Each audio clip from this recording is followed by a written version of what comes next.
দীর্ঘ 17 বছর পর তিনি বাংলাদেশে এসেছেন, বাংলাদেশের মাটিতে হেঁটেছেন, বাংলাদেশের মাটিকে ছুঁয়ে দেখেছেন এবং বাংলাদেশের যে মেহনতি মানুষ যারা মাটির কাছাকাছি থাকে তারা যে সংবর্ধনা দিবে সেই সংবর্ধনায় তিনি উপস্থিত হচ্ছেন।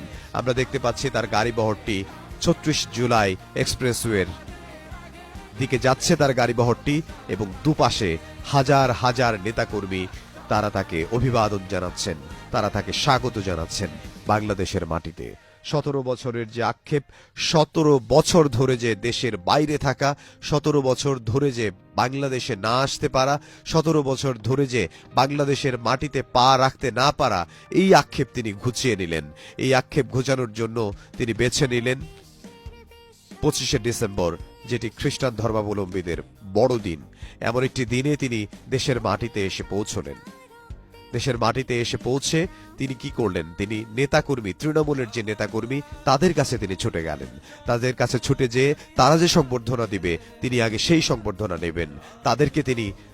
তাকে যে স্বাগত জানালো তার বক্তব্যে তিনি তার কৃতজ্ঞতা নিশ্চয়ই প্রকাশ করবেন এবং এরপরে তিনি যাবেন রাজধানীর এভার কেয়ারে। তার মা বিএনপি চেয়ারপারসন বেগম খালেদা জিয়া, তিনি 1 মাসের বেশি সময় ধরে সেখানে চিকিৎসাধীন রয়েছেন, তিনি সেখানে যাবেন।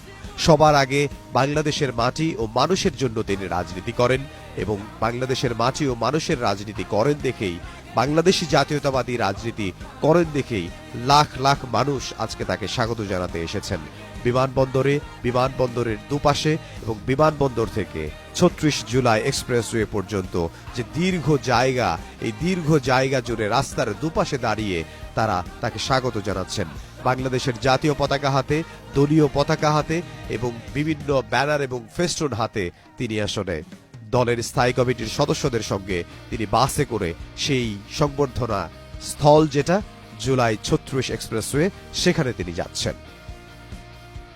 আমরা জানি গত বছরের 5ই অগাস্ট ফ্যাসিস্ট সরকারের পতনের পর 300 ফিটে যে এক্সপ্রেসওয়ে রয়েছে সেটির নাম আসলে করা হয় ৩৬ জুলাই এক্সপ্রেসওয়ে। সেই জুলাই ৩৬ এক্সপ্রেসওয়ে, সেখানে তাকে গণসংবর্ধনা দেয়া হবে, তাকে স্বাগত জানানো হবে।